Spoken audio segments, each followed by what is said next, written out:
Sa halagang 4.3 million, meron ka ng single attached na bahay na ganito kaganda.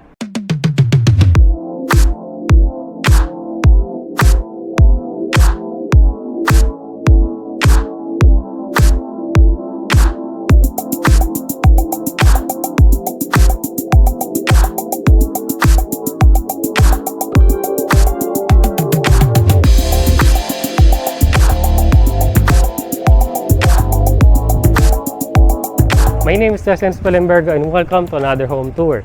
Today, nandito tayo sa Tanawan Tansa para ipakita sa inyo ang isa sa pinaka-affordable na single attached na may model na Silya. Dito yan sa Las Brisas del Sol. May lot area na 72 square meter at floor area na 112.5 square meter. So ito ay complete finish upon turnover, 3 bedrooms at 2 toilet and bath. At meron kang parking space na covered. So ano pang hinintay natin? Let's unlock your dream home. So bago natin start yung tour natin dito sa Las Brisas del Sol, Silya model. Kung bago ka sa akin channel, please like, share this video, and subscribe to my channel. We're also on other social media like Facebook, Instagram, at TikTok. So start na natin yung tour. So ito nga ang Silya model natin na may lot area na 72 square meter at floor area na 112.5 square meter. Ito nga po ay may space or yung pinaka front yard mo, may space ka para sa garden mo. Syempre yung parking space mo covered na siya. So mayroon nga tayong balcony, mamaya papakita ko sa inyo yan. So mapapansin nyo pa lang sa ating facade, ang ganda niya, di ba? Ano siya, modern, contemporary. Syempre ang ganda ng lines niya, ang ganda ng color combination niya. So this one po is corner unit, kaya meron siyang extra space sa gilid. Kung inner lot ka, so hanggang dito po yung pinaka lot mo, 72 square meter po yan. So sa halagang 4.3 million, mapapasayo itong bahay na to. So available po ito through bank financing, Pag-ibig financing, at in-house financing. So, bago tayo pumasok sa loob, pakita ko muna sa inyo yung parking space niya. So, sa parking space niya, ang actual turnover niya is sementado na po itong pinaka-flooring ninyo. So, ang ganda nga nito dahil nga covered na po yung kotse nyo. So, hindi siya ganun mauulanan, maaarawan. Meron ka pang outlet dito. So, kung ipe-pressure washer mo or vacuum mo yung car mo, di ba? Napaka-convenient. So, dito naman tayo sa badang likod sa pinaka-service area mo. So, this one po pala is, model unit natin, kaya kakaiba yung tiles na ginamit nila dito. So, upon turnover, naka-tiles naman po siya na white lang. So, may space po kayo dito for your laundry. Pwede mo lagay washing machine mo sa area na to. Pwede mo rin pa-cover tong space na to, syempre, para hindi masyadong nababasa yung washing machine mo. So, pasok na tayo sa loob. So, upon entering po dito sa bahay, ang bubungad na sa'yo yung solid door na, or solid wood na pintuan mo. So, this one nga po is, ano po siya, model unit. So, papansin nyo, may mga gamit tayo dito sa loob.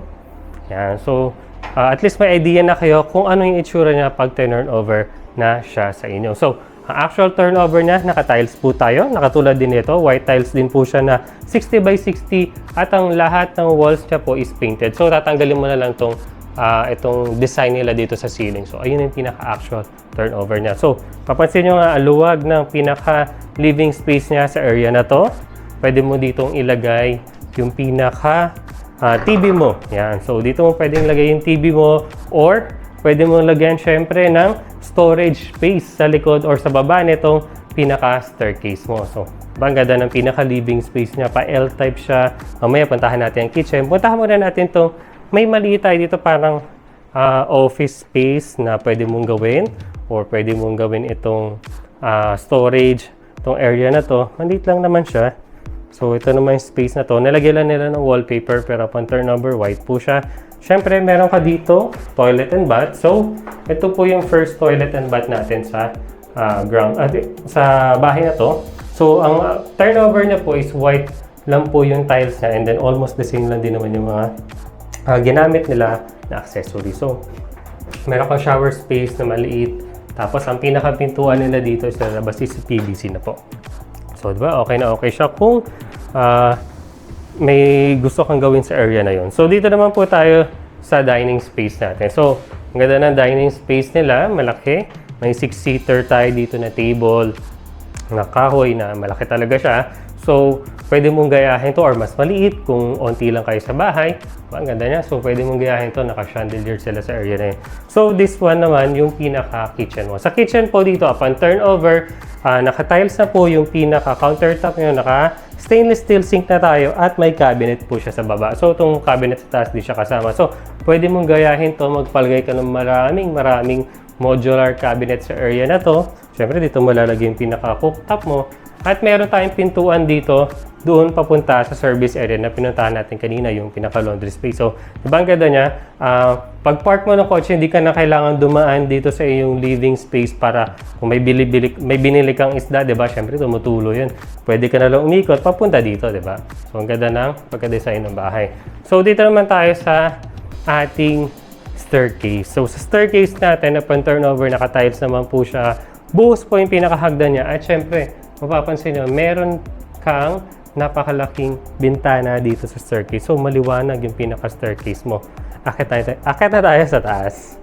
Ayun, dito sa pag-akit mo dito sa magandang staircase natin, yung iyong handrails is gawa na siya sa bakal or tubular siya na 2x2 tsaka 1x1. Tapos, di ba nga, naka-tiles na itong pinakahagdana mo. At syempre, meron ka nito. Almost first floor to second floor na yan na bintana, di ba? Ang ganda tignan niya. At magpalagay ka pa ng ganitong klaseng chandelier. Mas maganda siya. Yung sa lapad naman na itong staircase natin, okay naman siya. Nasa 1 meter na rin yung lapad niya. So, kung magkakasalubungan, yung dalawang tao, okay na okay siya. Tsaka yung mga apaka niya is malapad siya. So, ito na yung pinaka walkway natin dito sa ating second floor. So, punta muna tayo dito sa common toilet and bath bago natin puntahan yung tatlong bedroom. So, ito yung common toilet and bath natin. Upon turnover, ano lang po siya, plain lang po siya na tiles. Saka ganito rin po yung pinaka, niya. So, may space po kayo for the shower area. Siyempre, maganda naman siya. Tapos, ang pinaka-pintuan niya po dito is PVC. So, dito na po tayo sa first bedroom natin. So, ito yung bedroom na pag-akyat ng hagdanan or staircase. Ito po siya. So, maganda dito, maluwag siya, diba? May space ka para sa single mo na bed, and then may bintana ka pa sa area na to na nakaharap dun sa laundry space. So, ang ganda rin dito, nagustuhan ko, meron silang nilagay na malaking cabinet. So, kahit may malaking cabinet siya, maluwag pa rin tignan yung pinaka-room. So, malaki siya. Maluwag to. Di pa nga to sagad dun sa pinaka-ano niya. Kung hindi ka maglalagay nito, mas maluwag tignan tong room na to. So, punta naman tayo dito sa ating second na bedroom. So, ito na po yung pinaka-second bedroom natin. May bintana rin po siya na nakaharap dun sa garage natin. Meron din siyang malaking cabinet na nilagay dito. Siyempre, may space tayo for the bed. O pwede mo gawing bunk bed tong area na to kung meron kang tatlong bata nakasama. Pwede yan, up and down. So, punta na tayo dito sa ating pinakamalaking room. Siyempre, yung ating master bedroom. So, ang ganda naman ng master bedroom natin. Parang may pagka-ano siya Arabian theme or style. So, papansin nyo may mga lamp tayo sa side na yan. Nilagyan nila na napakagandang wallpaper. Siyempre, meron tayong queen size na bed dito. Kahit queen size na siya, kabilaan, maluwag pa rin siya. So, meron tayong magandang bintana dito. Dalawa yan. Tapos, siyempre, ito yung pinaka mapapawaw factor. Kapag gising mo na umaga, meron kang ganitong kalaking aluminum sliding glass door. At meron pa nga sila dito nilagay na malaking cabinet din, katulad sa dalawang room. So, malaki siya at malaki pa rin or maluwag pa rin yung space mo. So, tara, dito tayo sa balcony. So, upon turnover, ganito rin po yung turnover ng actual na. Naka-tiles na rin po siya. Ganda rin siya, cement finish na siya. Ang wala lang po itong trellis or itong pinakabubong niya. So, pwede mo i-add itong ganito na palagyan mo na lang siya. Siyempre, diba? Ang ganda ng space na maluwag siya. Tsaka alam nyo, dito sa Las Brisas del Sur, ang pinaka gusto ko rin dito kasi malapit lang dito yung mga major establishment na mga kailangan mo. Sa SM13, nasa 4 kilometers lang yung layo niya. Tsaka ang kagandahan din dito, yung Arden Botanical Garden na ongoing construction na nagawa ng Mega World is almost 1 kilometer lang ang layo dito. So, napakaganda yun. Para siyang mga community or mga malls, yan, marami yan doon. Tapos ginagawa na rin yung malapit dito na Walter Mart Naik. So nasa 3 kilometers lang yung layo niya. So punta naman tayo doon sa side na gusto mong makita, yung computation or yung kung magkano ba itong bahay na to. So yan na po. Nakita nyo na yung tour natin dito sa ating model unit sa Celia Model. So kung gusto mo naman malaman yung computation natin, so available po itong bahay na to through Pag-ibig, bank, at in-house financing. So ang sasabihin ko po ngayon, or flash ko dito yung ating computation po ng bank, in-house, and Pag-ibig financing. So ang sasabihin ko na lang yung pinaka-bank financing natin.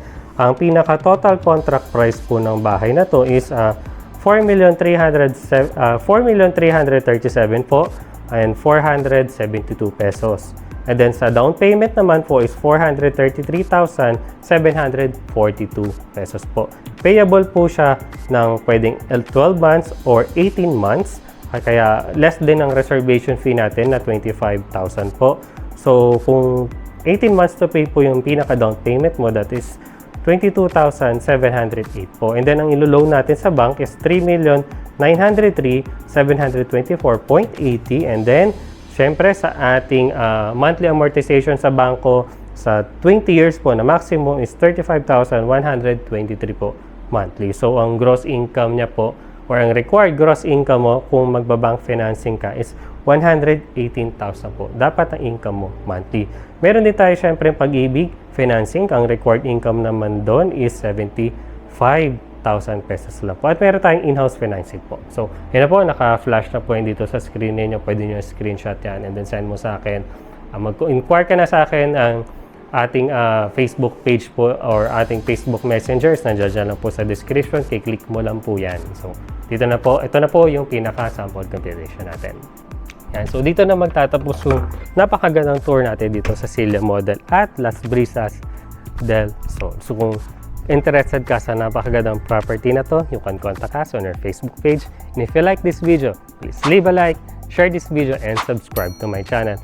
We're also on other social media like Facebook, Instagram, at TikTok. So, thank you so much for watching and see you on the next one.